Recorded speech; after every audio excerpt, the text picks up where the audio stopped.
اتحادیوں کے انکار کی صورت میں حکومت کے پاس کیا راستہ بچتا ہے؟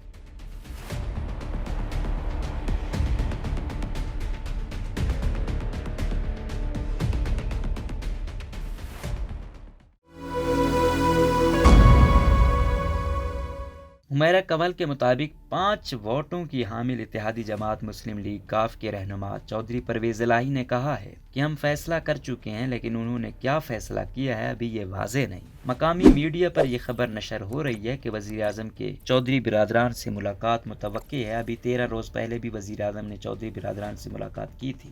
پی ٹی آئی کے رہنما فیصل جاوید نے بی بی سی سے گفتگو کرتے ہوئے تصدیق کی کہ عدم اعتماد کی تحریک پر ووٹنگ 27 مارچ کے بعد ہوگی۔ وزیر اطلاعات فواد چودھری نے وزیر اعظم ہاؤس میں اجلاس کے بعد پریس کانفرنس میں جہاں اتحادیوں کے اتحاد قائم رہنے کی بات کی، وہیں یہ بھی کہا کہ ابھی دیکھیے کہ عدم اعتماد کی تحریک عدم اعتماد پر ووٹنگ بھی ہوگی یا نہیں۔ انہیں یقین ہے کہ ایم کیو ایم کی 7 بلوچستان عوامی پارٹی کے 5 مسلم لیگ کاف کے بھی 5 اراکین، گرینڈ ڈیموکریٹک الائنس کے 3 اور عوامی مسلم لیگ کے 1 رکن حکومتی اتحاد کا حصہ ہی رہیں گے۔ لیکن اگر یہ ساتھ چھوٹ گیا، یعنی اتحادیوں نے اعلان کیا کہ حکومت کے ساتھ مزید نہیں چل سکتے، تو ایسے میں ہوگا کیا پھر ایسے میں پہلے وزیر اعظم کو اعتماد کا ووٹ لینا ہوگا یا پھر عدم اعتماد کی تحریک پر رائے شماری ہوگی؟ اس حوالے سے گفتگو کرتے ہوئے Pakistan institute of legislative development and transparency PILDAT کے سربراہ احمد بلال محبوب نے کہا کہ اس حوالے سے کچھ بھی مخصوص تو نہیں، کیونکہ ایسی صورتحال کبھی تاریخ میں سامنے نہیں آئی۔ وہ کہتے ہیں کہ ممکنہ طور پر یہ ہوگا کہ عدم اعتماد کی تحریک واپس لے لی جائے گی اور پھر اسی صورتحال میں وزیر اعظم کے لیے یہ ضروری ہو جائے گا کہ وہ اعتماد کا ووٹ حاصل کریں۔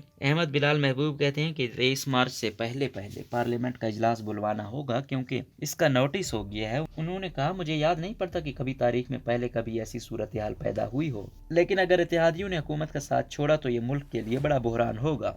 ان کے یعنی اپوزیشن کے اس اعلان کا مطلب تو یہ ہوگا کہ حکومت گر گئی، پھر تو بس یہ وقت کی بات ہے کہ اسے اسمبلی میں ثابت بھی کر دیا جائے تو حکومت کے لیے بہت بڑا بحران ہوگا۔ وزیر اعظم کے پاس اکثریت تو ہے نہیں، 172 نمبر پورے کرنے کے لیے انہیں کم از کم 2 اتحادی چاہیے۔ احمد بلال کہتے ہیں کہ جب تک عدم اعتماد کی تحریک موجود ہے، جس کا نوٹس سیکریٹریٹ میں فائل ہو چکا ہے، اس کے بعد وزیر اعظم کچھ نہیں کر سکتے۔ ہاں، اگر وہ عدم اعتماد کی تحریک واپس لیں تو وزیر اعظم اسمبلیاں توڑ سکتے ہیں، جس کے 90 دن کے اندر الیکشن کمیشن کو انتخاب کروانا ہوں گے۔ وزیر اعظم کے خلاف عدم اعتماد کی تحریک کے لیے پارلیمنٹ کے اجلاس کی تاریخ ابھی سامنے نہیں آئی، تاہم وزیر اعظم اور ان کے وزراء کے جلسوں سے خطاب ہوں یا پریس کانفرنسیں، ان میں عدم اعتماد کی ناکامی کا دعویٰ اول روز سے کیا جا رہا ہے۔ اسلام آباد میں موجود سینئر صحافی اور تجزیہ نگار راؤ خالد کا خیال ہے کہ بظاہر اتحادی حکومت کے ساتھ ہیں اور عدم اعتماد کی تحریک ناکام ہوتی دکھائی دے رہی ہے۔ وہ چودھری پرویز الہی کی گزشتہ شام کی پریس کانفرنس کا حوالہ دیتے ہیں، جس میں انہوں نے کہا تھا کہ حکومت اپنی مدت پوری کرے گی۔ راؤ خالد کہتے ہیں کہ اپوزیشن تو چاہتی ہے کہ فوری طور پر اسمبلیاں توڑ کر 4-6 ہفتوں میں انتخابات ہوں۔ کل سے اتحادیوں کا موڈ تبدیل دکھائی دے رہا ہے اور ہو سکتا ہے کہ آج شام یا کل تک کھل کر ہمیں کوئی بات سننے کو ملے۔ راؤ خالد نے کہا کہ وہ گو مگوں کی کیفیت میں دکھائی دیتے ہیں، اگر انہوں نے جانا ہوتا تو کب کے جا چکے۔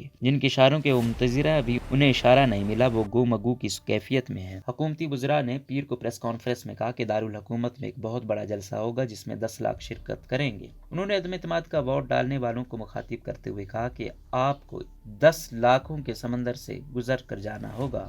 راؤ خالد کہتے ہیں کہ وزیر اعظم جلسوں اور تقاریر سے خطاب میں 2 پیغامات دے رہے ہیں، ایک تو یہ کہ میں آج بھی پاپولر ہوں اور اپنی جماعت میں پاور دکھا رہے ہیں، دوسرا یہ کہ اپنی جماعت کے لوگوں کو بھی دکھا رہے ہیں کہ اگر وہ پی ٹی آئی کو چھوڑیں گے تو نون لیگ میں جانے سے ان کو کیا فائدہ ہوگا۔ احمد بلال محبوب اسٹیبلشمنٹ کا حوالہ دیتے ہوئے کہتے ہیں کہ صورتحال کا اس نہج پر پہنچ جانا ان لوگوں کی سپورٹ کے بغیر کیسے ہو سکتا ہے؟ سگنل مل گئے ہیں کہ سیاسی طور پر وہ ان کے ساتھ نہیں ہے۔ میرا خیال ہے کہ یہ تاریخ کا تسلسل ہے۔ صورتحال کا اس حد تک بڑھ جانا بغیر ان لوگوں کی سپورٹ کے ممکن نہیں ہوتا جن کی حمایت لازمی ہوتی ہے۔ اگر یہ کہتے ہیں کہ ہم نیوٹرل ہیں تو اس کا مطلب یہ ہے کہ ادھر سے اشارے ملے ہیں کہ وہ سیاسی سطح پر ان کے ساتھ نہیں ہے اور یہ ماضی کا تسلسل ہے۔ خیال رہے کہ حکومتی جماعت پی ٹی آئی کو اتحادیوں سمیت 178 اراکین کی حمایت حاصل ہے۔ ان اراکین میں خود پاکستان تحریک انصاف کے 155 اراکین، ایم کیو ایم کے 7 بلوچستان عوامی پارٹی کے 5، مسلم لیگ کاف کے بھی 5، گرینڈ ڈیموکریٹک الائنس کے 3 اور عوامی مسلم لیگ کے 1 رکن حکومتی اتحاد کا حصہ ہیں۔ دوسری جانب حزب اختلاف کے کل اراکین کی تعداد 162 ہے۔ ان میں اپوزیشن کی سب سے بڑی جماعت مسلم لیگ نون کے 84 پاکستان پیپلز پارٹی کے 57 اراکین،